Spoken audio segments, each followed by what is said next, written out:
Good morning, good afternoon, or good evening, depending on where you are dialing in to the next HRO Today educational podcast. I'm Elliot Clark. I am the CEO of Shared Expertise, the publishers of HRO Today Magazine, HRO Today EMEA Magazine, and HRO Today APAC Magazine. We are the producers of the HRO forums held around the world and the managers of the HRO Today Association. Today, we're going to be talking about diversity and inclusion, a topic that everyone is concerned about improving.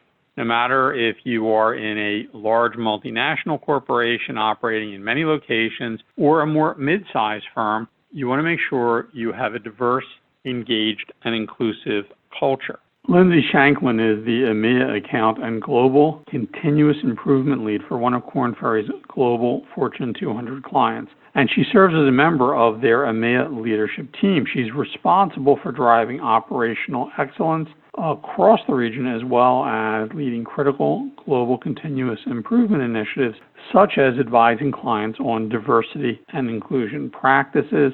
She has to work very closely with them on developing these kinds of inclusion strategies.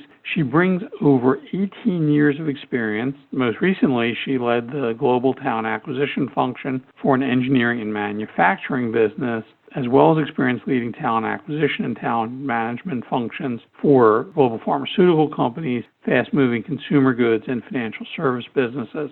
So Lindsay has a very deep product knowledge, very deep experience, having seen lots of different industries, lots of global companies, and advised them on these issues. So, Lindsay, welcome to the podcast. Thank you, Elliot. It's great to be here. Our listeners know Korn Ferry as an organization with literally a very broad array of services and solutions, from executive search to recruitment process outsourcing, comp and benefits consulting, a broad array of training solutions and assessment solutions. And I know that one of the things a lot of your clients are asking is about D&I. And most organizations have this goal of being, more diverse and inclusive, but they're two different subjects. So I want to take diversity first, and the role that recruiting can play in creating a more diverse workforce. Now, I know Korn Ferry believes that D&I goals require a more comprehensive approach than simply a recruiting department goal. Tell me what you think are the infrastructure and cultural changes that you would recommend to one of your clients at Korn Ferry to ensure that they can actually achieve the D&I goals. Sure. That's a great question, and something that comes up a lot with our clients at Korn Ferry. I think it's important, though, just to quickly make sure that we have a baseline on what diversity and inclusion means, because when we talk to our clients, there does seem to be elements of confusion there. So diversity is a mix, and that's encompassing the full range of human differences and similarities, both identity-based and cognitive. And inclusion is making that mix work, and this unlocks the power of diversity. And our reality is changing right now, Elliot. Companies are struggling to adapt to increased complexity and disruption. We have multiple generations in the global workforce that the traditional masculinity and that binary definition of gender are evolving. Western societies are becoming more racially, ethnically diverse. And we see changing family structures from traditional to modern family. And technology is playing a real larger part in the role of recruiting. There's rapid growth and increasing awareness about potential biases in artificial intelligence. So digital transformation is becoming mainstream. Social media is shaping the way we think, and ethics and empathy are as critical as ever. So you're right that this is something that I don't know a company that's not talking about it right now. So to answer your question specifically, Elliot, we come across many organisations who've been investing in D&I for years and have seen very little return. We encourage our clients to really gain commitment from the leadership and management and ensure D&I goals are aligned with talent or business goals. Companies tend to be aware of bias, but they just stop there. And diversity and inclusion should be viewed as a source of value creation and a way of doing business. There's data and there's analytics and science that should be the basis of people decisions. And we do encourage our leaders to use that data-driven storytelling to ignite action. We like to think of our leaders as data poets. And the talent thrives under inclusive leadership. So inclusive leaders maximize the collective intelligence of their teams and unlock the potential of all that talent. So, if you think about it, you made a great point that Western society is becoming more racially, ethnically diverse. Leadership groups are becoming more gender diverse. I wonder, though, everyone knows the old saw, if you will, that part of diversity is actually about reflecting the customers of your organization. As society has changed so much, isn't part of what we're talking about, the inclusion part, is just making sure that those different voices in the organization are heard. I mean, to that extent, what does the leadership need to communicate to both the hiring managers that are recruiting, the managers that are managing, about making sure that people are actually heard? Wonderful question, Elliot. I think leaders are responsible for removing systemic barriers and reducing bias in decision making. So there's a very strong message and tone from the top. But employees are responsible for tenaciously driving their own development and performance. So I don't think it's done through just leadership, right? This is something that's top down and bottom up. And what we can do, certainly at Korn Ferry, and what we do is we help our clients understand their diversity and inclusion maturity by either a quick temperature check or an in-depth diagnostic assessment. And then we can support leaders and your clients to create those global D&I strategies with a more practical roadmap with global and local metrics.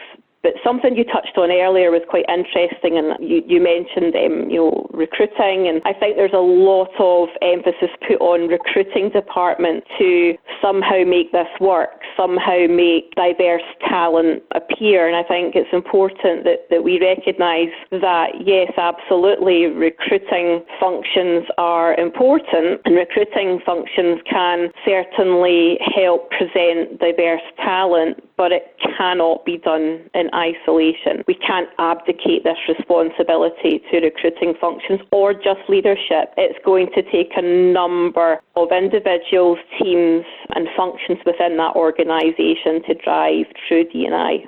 Yeah, it's a great point. And the recruiting team can make sure that they hire in a diverse slate of candidates. Now, of course, the hard part of that is if a company does not have a reputation as a good place for diverse employees, then it's much harder for the recruiting group to get folks in than if the brand and the company story support that diversity is both welcome and appreciated. But let's go to the other extreme. Let's say company's done it right. They've got a diverse culture. They've got a group where the workforce is comfortable, where they've got voice. There's good levels of inclusivity, or I should say inclusion, in how people are able to communicate between both leadership and the workforce. Now, if these changes have been achieved and a company has that culture, how can the recruiting process, and I know Korn Ferry does a lot of work in organizational and individual assessment work, how can the recruiting department ensure that the new hires are the right cultural fit for that kind of company and that they integrate into the culture and enjoy the culture that they're joining? How do you make sure, if you've got an inclusive culture, that your hiring processes, for example, you screen out the people that won't fit or the people who have a lot of intrinsic bias in the way they work or manage? How do you do that? So recruiting functions can help, first of all, by building transparent, equitable talent management processes and practices that minimise bias in the system. So it really starts from the very beginning of the process. Recruiting can support by enabling those organisations to attract diverse talent at all levels, as well as uncover that hidden talent. So to your point, if everything's right and we have the right tone and the right culture, ultimately recruiting can help build that agile, diverse and inclusive team and enable and reward their performance. I think if we think about making sure the hires are the right cultural fit, it's about designing evidence-based diversity and inclusion strategies that are grounded in talent and business priorities throughout the recruitment assessment process. So sourcing, assessing and recruiting of underrepresented talent, building truly inclusive recruitment process. And if we think about statistical analysis of the pipeline and talent flows, that helps us put our elbow in the water and sort of see, where are we now? Where do we need to be? Looking at HR policies and process reviews, employee experience and engagement analysis, ensuring the hiring team is truly diverse and inclusive, and really not to be afraid to challenge the business if it's not. And that's something that we coach a lot of our clients, within the recruiting function. If you don't feel it's right, if you don't feel you have a truly diverse and inclusive hiring team or hiring panel, then speak up. And it's really about partnering with the business, Elliot, to ensure effective onboarding of underrepresented talent. One size does not fit all. So we have to really focus on integrating the difference and giving those people a voice. Show them how the organisation works. And when people are hired, we try to get them to fit into how we work and that everyone's the same. And that's not going to work when we think about taking them from hire or candidates to employees. The onboarding is the first part of the employee journey after that. And we work with our clients to take quite a systemic approach to building an inclusive organisation. You make a great point. Is one of the things that, for example, Korn Ferry would do in consulting to a client is to actually take a look. So everyone looks at the workforce data, but how often do you, and without naming names, how often do you have to say to the client, hey, if you're trying to recruit a diverse culture, you can have 19 recruiters who are men between the ages of 30 and 35 who are all blonde, right? So how often do you have to tell the client, you guys sort of look like the Chippendales lineup rather than a society that you're representing? We do face this. We're not going to name names, but we do see this across a number of clients and just companies out there. It's not always easy. There's a lot of focus on making sure that we coach the business, that we coach HR partners, that we coach recruiters to make sure that, as I say, we are having a hiring panel or a hiring team that is truly diverse and inclusive, and ultimately that recruiters understand how to partner with the business and get the right talent on board. And I think there's always going to be an element of continual focus on training, development. I call it sharpening the saw, so making sure that we keep our skills sharp and that we don't become complacent and just sit back and expect diverse and inclusive talent just to appear through our front door. All right. Well, these are great points. And I think for folks out there who are listening to the podcast, one of the things to think about is not only what's the demographic of your workforce overall, but what's the demographic of your recruiting team, the demographic of your hiring panels, to really think about that is part of your employment brand that your candidates are going to experience if they visit your company. That's something that everyone's going to be exposed to.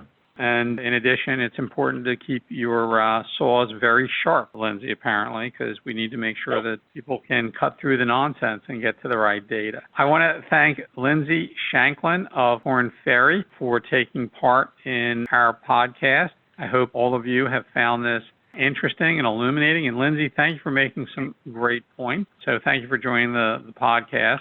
Thank you for having me. It's been wonderful. Thank you, Elliot. And I want to thank our audience for their time and attention, and we'll look forward to having you join our next HRO Today educational podcast.